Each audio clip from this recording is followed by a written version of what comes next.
Good morning students, आपको स्वागत है आज के इस बायोलॉजी लेक्चर में। मैं अर्जुन कुमार।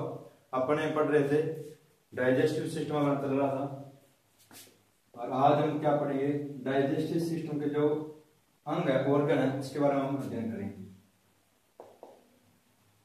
डाइजेस्टिव सिस्टम हम क्या पढ़ रहे थे, पाचन तंत्र के अंग पढ़ रहे थे, जिसे हम क्या कहते हैं, आहार नाल कहते हैं। आहार नाल के अंदर हम कहाँ पहुंच गए थे, अमाशय पढ़ना था। क्या पढ़ना था, अमाशय पढ़ना था। और हमने क्या पढ़ लिया था, ग्रास नली पढ़ ली थी। आज हम क्या पढ़ेंगे, स्टोमच के बारे में पढ़ेंगे, अमाशय के बारे में पढ़ेंगे। स्टोमच, अमाशय। तो जो ग्रीष्का होती है उससे जुड़ी होता है अमाशय। ग्रीष्का और अमाशय जुड़े होते हैं। ये देखिए आप, इस तरीके से कुछ क्या होती है, संरचना होती है। ये क्या है, ग्रीष्का है, जिसे हम ग्रास नली कहते हैं। क्या कहते हैं, ग्रास नली कहते हैं। और ये हमारा क्या पूरा स्टोमच है। क्या है, स्टोमच है। इसे हम क्या कहते हैं, स्टोमच कहते हैं, अमाशय कहते हैं। और ये क्या होता है, ग्रास नली से जुड़ा हुआ जो हिस्सा होता है वो क्या कहलाता है, स्टोमच कहलाता है, अमाशय कहलाता है। अमाशय कितने पार्ट होते हैं, 3 पार्ट होते हैं। अमाशय 3 भागों के अंदर विभक्त होता है, 3 पार्ट के अंदर विभक्त होता है। कौन कौन से, एक नंबर आता है कार्डियक। क्या आता है, कार्डियक, जिसे हम क्या कहते हैं, जठरागम कहते हैं। क्या कहते हैं, जठरागम कहते हैं। ठीक है, तो कार्डियक पार्ट किसे कहते हैं, ग्रास नली से स्टोमच का वह भाग जो जुड़ा होता है वो क्या होता है, जठरागम होता है। ठीक है, जिसे हम क्या कहते हैं, कार्डियक कहते हैं। इसे हम यूं भी कह सकते हैं, देखिए थोड़ा सा आप देखेंगे तो ये क्या, हमारा स्टोमच यहाँ आता है। तो जो लेफ्ट हैंड साइड है, बायां हिस्सा, तो बायां हिस्सा कौन सा है, ये हमारा बायां हिस्सा कौन सा है, कार्डियक है। और जो दायां हिस्सा है वो कौन सा है, हमारा पाइलोरिक है। कौन सा हिस्सा है, पाइलोरिक, जिसे हम क्या कहते हैं, जठर निर्गमी क्षेत्र कहते हैं। जठर निर्गमी क्षेत्र कहते हैं। ठीक है, जो बायां हिस्सा होता है स्टोमच का वो तो क्या कहलाता है, कार्डियक। और जो दायां हिस्सा होता है वो क्या कहलाता है, पाइलोरिक कहलाता है। और जो बीच का भाग होता है उसे हम क्या कहते हैं, फंडिक भाग कहते हैं। क्या कहते हैं, फंडिक भाग कहते हैं। कई जगह फंडिस भी लिखा होता है, फंडिस पार्ट होता है ये। ठीक है, तो ये हो गए स्टोमच। स्टोमच की संरचना में 3 पार्ट होते हैं। ग्रास नली से जुड़ा हुआ भाग क्या कहलाता है, कार्डियक। और छोटी आंत से जुड़ा हुआ भाग क्या कहलाता है, पाइलोरिक कहलाता है। और जो बीच वाला भाग होता है उसे हम क्या कहते हैं, फंडिस पार्ट कहते हैं। अब स्टोमच के अंदर क्या, 2 अवरोधनी पाई जाती है। क्या पाई जाती है, 2 अवरोधनी, जिसे हम क्या कहते हैं, अवरोधक भी कह सकते हैं। क्या कह सकते हैं, अवरोधक भी कह सकते हैं। अवरोधनी या अवरोधक भी कहते हैं। कितने पाए जाते हैं, 2 पाए जाते हैं। कौन कौन से 2 पाए जाते हैं, एक तो होता है ग्रास नली अवरोधक। इसका मतलब क्या होता है, अमाशय से जो भोजन है, अम्लीय भोजन, उसको वापिस ग्रसनी में जाने से रोकता है। देखिए एक नंबर कौन सा होता है, यहाँ होता है एक नंबर, जहां ये अवरोधक, ये क्या होता है, ग्रास नली अवरोधनी कहते हैं इसे। और ये क्या कहता है, भोजन को वापिस ग्रसनी में जाने से रोकता है। और 2 नंबर है यहाँ, इसे हम कहते हैं पाइलोरिक, जठर निर्गमी अवरोधनी। क्या कहते हैं, जठर निर्गमी अवरोधनी कहते हैं। ये क्या करता है, ये अमाशय का जो भोजन होता है उसको आगे निकास करता है, उसको कंट्रोल करता है, निकास को भी। छोटे आंत के अंदर भोजन को क्या करता है, कंट्रोल करता है। और सबसे इंपॉर्टेंट बात, जो अमाशय होता है वो 1 से 3 लीटर तक आहार ग्रहण कर सकता है। कितने लीटर ग्रहण कर सकता है, 1 से 3 लीटर तक भोजन को ग्रहण कर सकता है स्टोमच। तो ये है स्टोमच, स्क्रीनशॉट लीजिए।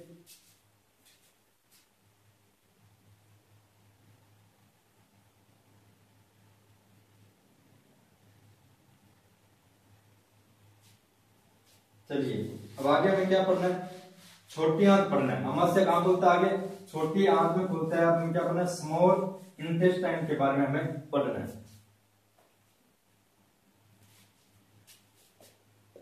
स्मॉल इंटेस्टाइन क्या कहते हैं, इसको छोटी आंत कहते हैं। क्या कहते हैं, छोटी आंत कहते हैं। आपको मैंने शुरुआत लेक्चर में बताया था, पाचन तंत्र का जो सबसे महत्वपूर्ण अंग होता है ना, जो ऑर्गन होता है, वो कौन सा होता है, छोटी आंत होता है। क्यों होता है, क्योंकि पूरे जो पाचन क्रियाविधि होती है ना, उसका सबसे ज्यादा जो पाचन होता है, सबसे ज्यादा पाचन और अवशोषण कहाँ होता है, छोटी आंत में होता है। सबसे ज्यादा पाचन और अवशोषण यही होता है, पाचन एंड अवशोषण इसी हिस्से में होता है। किसमें होता है? छोटे आंत के अंदर होता है। समझ आ रहा आपको? क्योंकि इसके अंदर क्या होता है, जो माइक्रोवेव होता है, सूक्ष्म प्रवर्त, वो इसमें बहुत सारे पाए जाते हैं। वो क्या करते हैं, जो पृष्ठीय क्षेत्रफल है उसको बढ़ा देते हैं। उसके कारण क्या है, अवशोषण होता है। सबसे ज्यादा अवशोषण इसी में होता है। अब इसके 3 टाइप होते हैं। छोटे आंत की क्या कितने टाइप होते हैं? 3 पार्ट होते हैं। कौन कौन से होते हैं? एक नंबर होता है ग्रहणी, जिसे हम कहते हैं ड्यूडेनम कहते हैं। क्या कहते हैं? ड्यूडेनम कहते हैं। ठीक है। 2 नंबर आता है जेजुनम, जेजुनम। और 3 नंबर आता है इलियम। जेजुनम को कहते हैं अगर सुदांतर। क्या कहते हैं? अगर सुदांतर। और इसको कहते हैं सुदांतर। समझ आ रहा है क्या? छोटी आंत कितने हिस्से होते हैं? 3। कौन कौन से? ड्यूडेनम, ग्रहणी, जेजुनम, अगर सुदांतर और इलियम का सुदांतर होता है। अब देखिए, जो अमाशय से जुड़ा भाग होता है ना, वो कौन सा होता है? ग्रहणी। यानी कि अमाशय छोटी आंत किसके द्वारा खुलता है? ग्रहणी द्वारा खुलता है। ड्यूडेनम ये क्या होता है? छोटी आंत का होता है। और सबसे छोटा, देखो, छोटी आंत का सबसे पहला और सबसे छोटा ऑर्गन कौन सा होता है? ग्रहणी होता है। इसके अंदर क्या होता है? रासायनिक पाचन होता है। कैसा पाचन होता है? इसका काम क्या होता है? इसके अंदर होता है रासायनिक पाचन होता है। रासायनिक पाचन का मीन्स है एंजाइमों द्वारा पाचन होना। रासायनिक पाचन का मतलब क्या है? एंजाइम्स के द्वारा पाचन होना। 2 नंबर है जेजुनम, ये मध्य भाग होता है। इसके अंदर क्या होता है? जो आहार रस होता है। इसके अंदर क्या होता है? जो आहार रस होता है, जूस होता है, उसका क्या होता है? पाचन होता है। क्या होता है? उसका अवशोषण होता है आहार रस का। इलियम में क्या होता है? यहाँ पाचन हो गया, यहाँ रस का अवशोषण हो गया। लेकिन इलियम में क्या होता है? जो पित्त लवण बच जाते हैं, विटामिन बच जाते हैं, उनका अवशोषण कौन करता है? इलियम करता है। किन किन का? जो लवण बच गया, पित्त लवण, वह विटामिन, उनका जो पाचन है या अवशोषण वो कौन करता है? इलियम करता है, सुदांतर करता है। तो आपको समझ में आया होगा। छोटे आंत कितने हिस्से होते हैं? 3 हिस्से होते हैं। ग्रहणी, जेजुनम, इलियम। ग्रहणी को कहते हैं ड्यूडेनम, जेजुनम को कहते हैं अगर सुदांतर, इलियम को कहते हैं सुदांतर। जो ड्यूडेनम होता है वो अमाशय से जुड़ा रहता है। इलियम होता है जो बड़ी आंत में खुलता है, ये मध्य भाग है। जो ग्रहणी होती है उसमें रासायनिक पाचन होता है एंजाइमों के द्वारा। जेजुनम में क्या होता है? आहार रस का अवशोषण किया जाता है। और जो बच गए, जैसे पित्त लवण और विटामिन बच गए, उनका कहाँ पाचन होता है? इलियम के अंदर होता है। और अब यहाँ से क्या होता है? जो बाकी बच गया, जो अपाचित है या कुछ नहीं बचा है, वो क्या है? वो इलियम द्वारा बड़ी आंत के अंदर क्या कर देता है? भेज दिया जाता है। स्क्रीनशॉट लीजिए, अब हम पढ़ेंगे बड़ी आंत।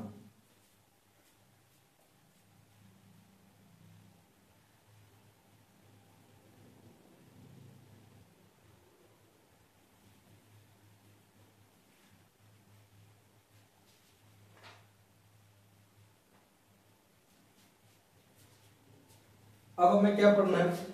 बड़ी आंत के बारे में पढ़ना है।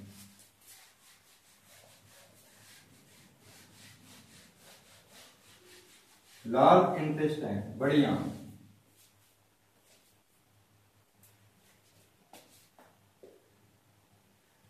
लार्ज इंटेस्टाइन यानी कि बड़ी आंत। ठीक है। अब देखिए, बड़ी आंत जो होती है, जो छोटी आंत थी उसमें सुदांतर था इलियम, वो बड़ी आंत में फैलता है। बड़ी आंत के कितने टाइप होते हैं? 3 हिस्से होते हैं। कितने हिस्से होते हैं? 3 हिस्से होते हैं। कौन कौन सा होता है? सबसे पहले आता है सीकम। क्या आता है? सीकम। 2 नंबर आता है कोलन और 3 नंबर आता है रेक्टम। इसे हम क्या कहते हैं? अंधनाल कहते हैं। क्या कहते हैं? अंधनाल या अदांतर भी कहते हैं। क्या कहते हैं? अदांतर भी कहते हैं। ठीक है। कोलन को क्या कहते हैं? कोलन को वर्धांतर कहते हैं। क्या कहते हैं? वर्धांतर कहते हैं। और रेक्टम को क्या कहते हैं? मलाशय कहते हैं। क्या कहते हैं? मलाशय। तो देखिए, छोटी आंत का जो सुदांतर होता है, इलियम पार्ट होता है, वो कहाँ खुलता है? बड़ी आंत के सीकम के अंदर खुलता है। अब देखो, जो अपचित भोजन होता है ना, जो बच गया, बाकी जो जितना होना था हो गया, जो शेष बच गया वो कहाँ आता है? सीकम के अंदर आता है, अंधनाल के अंदर आता है। और यहाँ पे क्या होता है? जो बड़ी आंत होती है उसके अंदर क्या होता है? छोटे छोटे जीवाणु पाए जाते हैं, सूक्ष्म जीवाणु। क्या पाए जाते हैं? इसके अंदर एक जीवाणु पाए जाते हैं। वो क्या करते हैं? किण्वन प्रक्रिया के द्वारा। किस प्रक्रिया के द्वारा? किण्वन, फर्मेंटेशन। फर्मेंटेशन यानी कि किण्वन प्रक्रिया के द्वारा क्या करते हैं, जो अपरिचित है उसको क्या करते हैं, जो पचने वाला है उसको क्या करते हैं आगे और वो पाचन कर देते हैं उसका। तो ये कौन काम करता है, इसके अंदर कुछ सूक्ष्म जीवाणु पाए जाते हैं विशेष प्रकार के, वो क्या करते हैं किण्वन करके इनका पाचन कर देते हैं। अब सिक्कम के अंदर क्या होता है, सिक्कम में एक साइड में थोड़ा नीचे की ओर क्या होता है, एक 4 से 5 इंच लंबा, 4 से 5 इंच लंबी एक नलिका होती है जिसे हम क्या कहते हैं, वर्मीफोरम अपेंडिक्स कहते हैं। आपने नाम सुना होगा अपेंडिक्स की नार कहते हैं ना आपने। अवशेषीय अंग मनुष्य के अंदर अवशेषीय अंग होता है, उसमें क्या कहते हैं, कर्मी रूप परिशेषिका, इसे हम हिंदी में कहते हैं वो कर्मी रूप परिशेषिका कहते हैं, इंग्लिश में कहते हैं वर्मीफोरम अपेंडिक्स कहते हैं। यह मनुष्य के अंदर क्या होता है, एक अवशेषीय अंग है, इसका कोई काम नहीं होता। ये कहां पर जाता है, बड़ी आंत के अंदर सिक्कम के साइड में थोड़ा नीचे की तरफ 4 से 5 इंच लंबा क्या होता है, एक नलिका होती है, उसे हम क्या कहते हैं, कर्मी रूपी परिशेषिका कहते हैं। ठीक है, अब आता है कोलन वर्धांतर। वर्धांतर क्या होता है, युवकार की संरचना होती है, कैसी होती है, युवकार की संरचना होती है, 1.3 मीटर लंबी होती है। युवकार की संरचना होती है 1.3 मीटर लंबी नलिका संरचना होती है। ये 4 टाइप के होते हैं, कौन कौन से, आरोही, अवरोही, अनुप्रस्थ और सिग्मोइड, ये 4 टाइप है। ठीक है, ये होता है कोलन। कोलन के अंदर क्या होता है, जो खनिज लवण है और अदरवाइज जो भी बचे सारा क्या होता है, अवशोषण होता है। और ये क्या काम करता है, जो अब बच गया है पर जो पच नहीं सकता उसको कहां भेज देता है, रेक्टम में भेज देता है, मलाशय में भेज देता है। और मलाशय क्या होता है, मलाशय होता है 20 सेंटीमीटर, 20 सेंटीमीटर इसकी लंबाई होती है, लेंथ होती है। लास्ट वाला जो 3 सेंटीमीटर लेंथ होती है उसे हम क्या कहते हैं, मलद्वार कहते हैं। क्या कहते हैं उसको, मलद्वार कहते हैं। और वो आगे किस में खुलता है, एनस में खुलता है, यानी कि ये तो हो गया एनस केनाल। क्या हो गया, एनल केनाल हो गया। आगे किस में खुलता है, एनस में खुलता है। और यहाँ हमारी क्या हो जाती है, एनस पर आने के बाद में क्या होता है, हमारी आहार नाल कंप्लीट हो जाती है। ठीक, अब रेक्टम में क्या होता है, मतलब क्या होता है, अपशिष्ट पदार्थ यहाँ क्या होता है, जमा हो जाते हैं। और क्या होते हैं, वो एनस मलद्वार के द्वारा क्या होता है, उसको विसर्जित कर दिया जाता है। ठीक है, तो ये हमारी आगे बड़ी आंत का आ गया, इसका स्क्रीनशॉट लीजिए आप।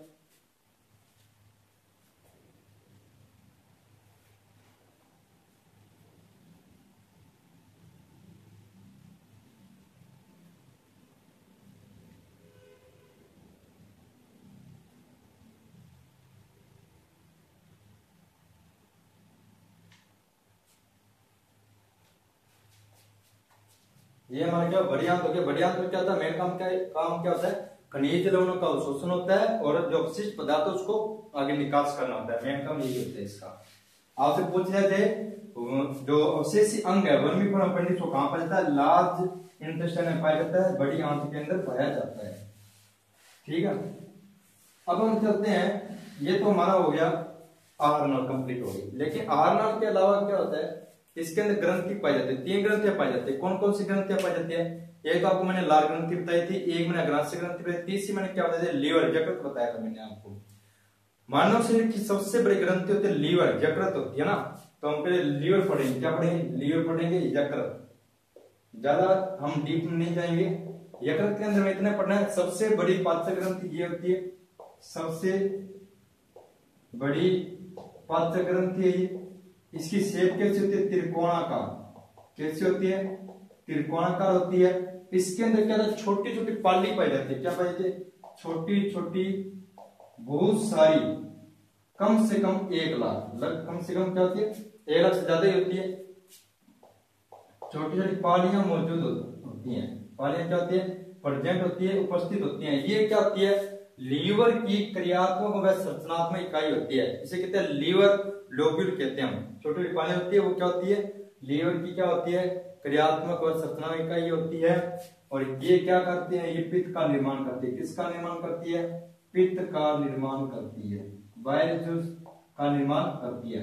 अब ध्यान रखना, मैंने पहले ही बताया था, फिर बता रहा हूं, पित्त का निर्माण कौन करता है, लीवर करता है। लेकिन जमा कहां होता है, पित्ताशय के अंदर होता है। और काम कहां करता है, वो छोटी आंत के अंदर काम करता है। तो आपको ये ध्यान रखना है, यकृत एक सबसे बड़ी पाचक ग्रंथि है, यह त्रिकोणाकार शेप में होती है। इसके अंदर छोटी छोटी पालियां मौजूद होती है, बहुत सारी होती है। और ये पालियां क्या करती है, ये क्रियात्मक इकाई है यकृत की, और ये क्या करती है, पित्त का निर्माण करती है। ये तो हो गया लीवर के बारे में। जो लार है, सलाइवा, लार ग्रंथि है, वो मैंने आपको पहले ही बता दी थी, 3 टाइप की होती है। कितने टाइप की होती है? 3 टाइप की होती है। कौन कौन सी होती है मैंने बताया था। एक तो पेरोटिड ग्लैंड होती है, एक सबलिंगुअल होती है, सबलिंगुअल आपको मैंने पिछले लेक्चर में बताया था, आप वहां से पढ़ लीजिएगा। 3 नंबर कौन सी थी? सब मैंडिबुलर। कौन सी थी? सब मैंडिबुलर थी।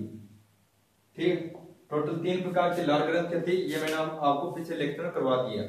अब आता है हमारा पेनिक्रियाज, अग्नाशय आता है, इसका स्क्रीनशॉट लीजिए।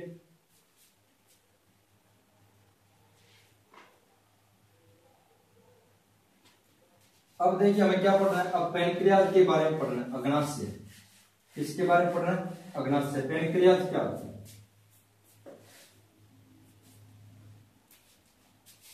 पेनक्रियाज, अग्नाशय, इसे हम पक्वाशय भी कहते हैं। क्या कहते हैं?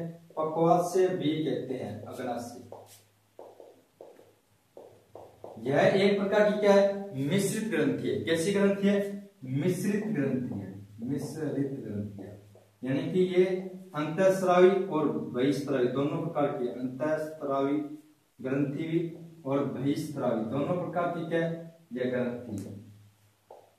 अंतःस्रावी और बहिःस्रावी दोनों प्रकार की क्या है? ग्रंथि है। मिश्रित ग्रंथि का मतलब यही होता है, यानी कि दोनों काम कर सकते हैं। अब देखो अंतःस्रावी के अंदर कौन से 2 हार्मोन स्राव करती है?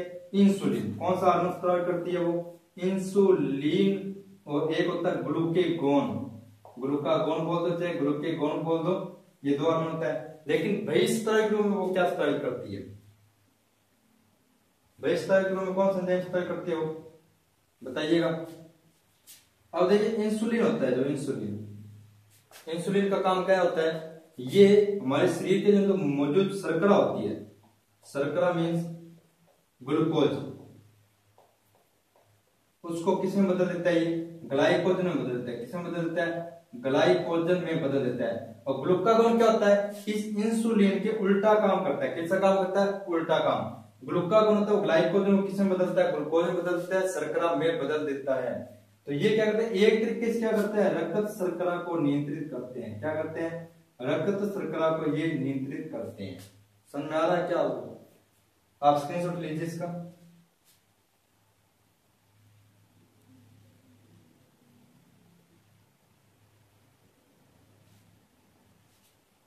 ठीक, अब देखो अग्नाशय ग्रंथि है, दोनों प्रकार की ग्रंथि होती है ना, 6 से 7 इंच लंबी होती है। कितनी होती है? 6 से 7 इंच लंबी होती है। कितनी लंबी होती है? 6 से 7 इंच लंबी होती है। यह यकृत से और घिरी रहती है, सभी से घिरी हुई रहती है इस साइड में। तो जो अंतःस्रावी ग्रंथि है अग्नाशय, वो क्या करती है? रक्त शर्करा का नियंत्रण करती है। इंसुलिन हार्मोन होता है, वो शर्करा ग्लूकोज ग्लाइकोजन में बदलता है। ग्लूकागॉन होता है, उसका उल्टा काम करता है, ग्लाइकोजन को ग्लूकोज में बदलता है। अगर किसी कारणवश हमारे शरीर के अंदर, बॉडी के अंदर इंसुलिन हार्मोन की कमी हो जाए तो हमारे क्या होता है? रक्त शर्करा बढ़ जाती है। किसमें? मूत्र के अंदर बढ़ जाती है, यूरिन के अंदर क्या होता है? शर्करा का स्तर बढ़ जाता है, जिससे क्या होता है? हमें मधुमेह रोग हो जाता है, डायबिटीज, जिसे हम क्या कहते हैं? डायबिटीज रोग कहते हैं। वो इसी वजह से होता है। डायबिटीज रोग किसकी वजह से होता है? रक्त शर्करा का स्तर बढ़ जाने से होता है। बहिःस्रावी ग्रंथि में वो क्या काम करती है? वो अग्नाशयी रस का स्त्राव करती है। बिल्कुल लीजिए, ये मैंने आपको पहले भी बताया था। अग्नाशयी रस इनके पेनक्रियाटिक जूस का स्त्राव करती है, जो क्या करती है? वसा, कार्बोहाइड्रेट और प्रोटीन तीनों का क्या करती है? पाचन करती है। प्रोटीन और कार्बोहाइड्रेट तीनों का पाचन करती है। ठीक है, आपको सबसे इंपॉर्टेंट बात याद रखनी है, अग्नाशय बहिःस्रावी और अंतःस्रावी दोनों प्रकार की मिश्रित ग्रंथि है। अंतःस्रावी ग्रंथि इंसुलिन हार्मोन और ग्लूकागॉन हार्मोन स्राव करती है। ये दोनों रक्त शर्करा को नियंत्रित करते हैं। अगर ये कमी हो जाए तो कौन सा रोग होता है? मधुमेह रोग होता है, डायबिटीज रोग होता है। ये 6 से 7 इंच लंबी होती है। ये लीवर से घिरी हुई रहती है, मत्स्य वगैरह से घिरी रहती है। बहिःस्रावी ग्रंथि तो अग्नाशय रस का स्राव करती है, जो क्या होता है? पाचन में काम देती है। किसके? वसा, प्रोटीन और कार्बोहाइड्रेट के पाचन में सहायक देती है। ठीक है, तो ये हमारा था अग्नाशय ग्रंथि। स्क्रीनशॉट लीजिए।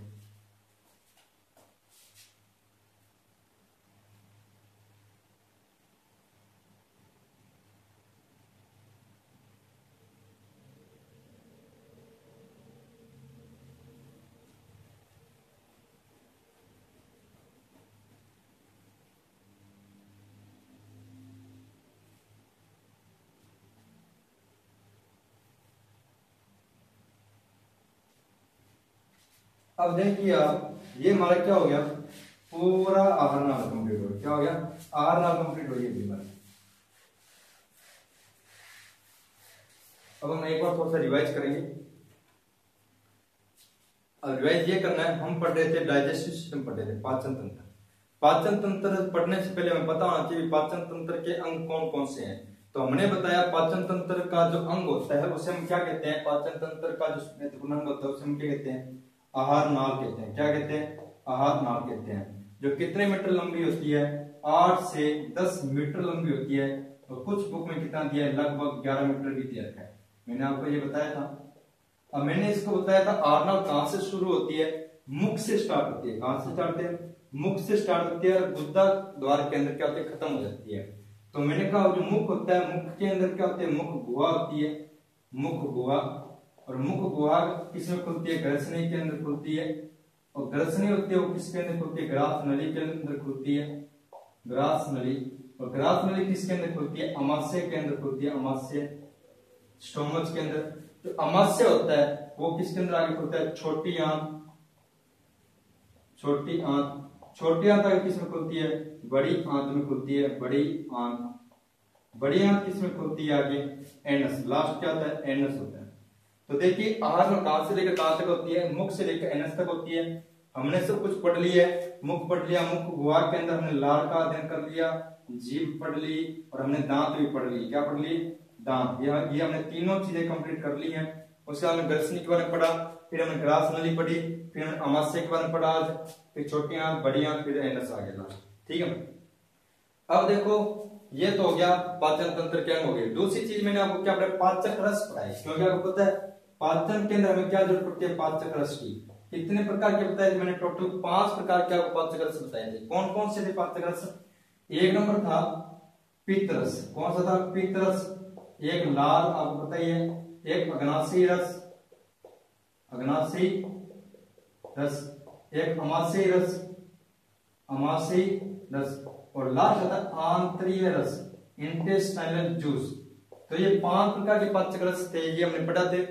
जो लाल होती है और जो अमाशयी रस होती है, बस ओनली 2 क्या होते हैं, अम्लीय होते हैं। कौन कौन से, लाल और अमाशयी रस अम्लीय होते हैं। बाकी ये तीनों होते हैं वो क्या होते हैं, क्षारीय होते हैं, क्षारीय पीएच रखते हैं। ये हमने पाचक रस भी कंप्लीट कर लिए।